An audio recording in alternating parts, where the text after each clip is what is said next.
Hello everyone, welcome to our channel fear not. 2 தீமோத்தேயு 2:14 இந்த வசனத்தை நம்ம பார்க்குறோம். ஒன்றுக்கும் பிரயோஜனம் இல்லாமல் கேட்கிறவர்களை தோல்வியடைய செய்வதற்கு ஏதுவான வாக்குவாதம் செய்யாதபடி கர்த்தருக்கு முன்பாக அவர்களுக்கு எச்சரித்து புத்தி சொல்லு அப்படின்னு சொல்லி ஒரு வாக்குவாதம் ஆர்கியூமெண்ட் அப்படின்னு சொல்லி வந்து அந்த இடத்துல அவங்க நல்லா அவங்களுக்கு நான் ஒரு பதில் கொடுத்துட்டேன், பதிலுக்கு பதில் பேசிட்டேன், நல்ல கவுண்டர் கொடுத்துட்டேலாம் அப்படின்னு சொல்லி அதில் நீங்கள் சந்தோஷப்பட வேண்டாம். ஏன்னா நம்மளுடைய ஆண்டவராகிய இயேசு கிறிஸ்துவை பற்றி நம்ம படிக்கும் பொழுது அவர் வாக்குவாதம் செய்யவும் இல்லை, சத்தமிடவும் இல்லை, அவருடைய சத்தத்தை ஒருவனும் வீதிகளில் கேட்பதும் இல்லை அப்படின்னு சொல்லி நம்ம பார்க்குறோம்.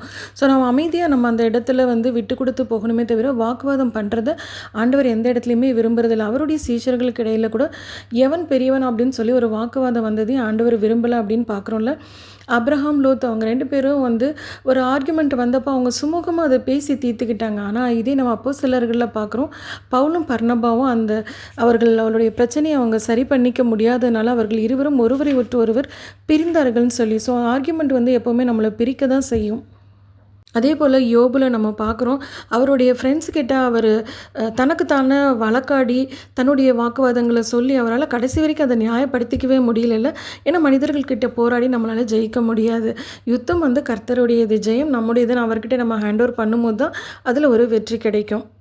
அதே போல் ஒரு இடத்துக்காகவோ ஒரு ப்ராப்பர்ட்டிக்காகவோ இந்த இடத்துல இருந்தால் தான் எனக்கான உரிமை கிடைக்கும், இல்லைன்னா எனக்கு அது போயிடும் அப்படின்னு சொல்லி அதற்காக ஒரே வீட்டில் இருந்து நம்ம ஆர்கியூ பண்ணுறதை விட வீட்டின் ஒரு மூலையில் இருந்தால் பெட்டர். இல்லைன்னா வனாந்தரத்துக்கு கூட நீங்கள் போயிருங்க, ஆனால் அப்படி சண்டையோட வாக்குவாதத்தோடு இருக்க வேண்டாம் அப்படின்னு ஆண்டவர் விட்டு கொடுத்து போங்க அப்படின்னு சொல்கிறத நம்ம பார்க்குறோம்ல.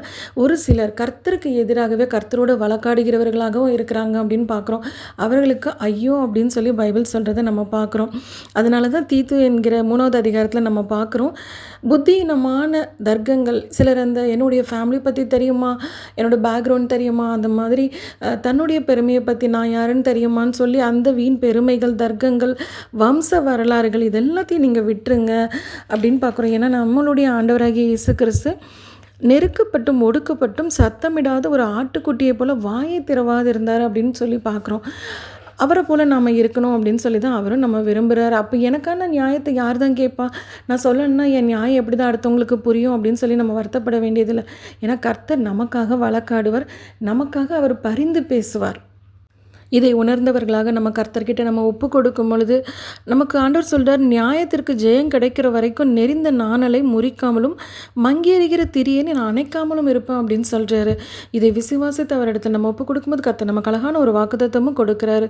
குதிரை யுத்த நாளுக்கு ஆயத்தப்படும், ஆனால் ஜெயமோ கர்த்தரால் வரும் அப்படின்னு சொல்லி கர்த்தருடைய வார்த்தைக்கு கீழ்ப்படியும் அவருடைய வாக்குத்தத்தத்திற்கு நன்றி சொல்லுவோம்.